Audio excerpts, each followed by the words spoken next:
আসসালামু আলাইকুম।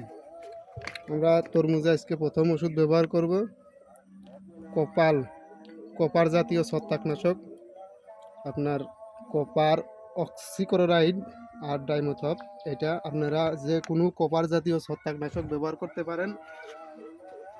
যেহেতু তরমুজের গাছের বয়স আজ 3 থেকে 4 দিন, সেই কারণে আমরা যেহেতু কপার জাতীয় ছত্রাকনাশকের কাজ যেমন ধরেন যে ভাইরাসজনিত কাজ, যাতে আমাদের গাছে ঢুলিয়ে পড়ে না যায়, যত ভাইরাসজনিত রোগ আছে, এই কারণে আমরা কপার জাতীয় ছত্রাকনাশক ব্যবহার করব।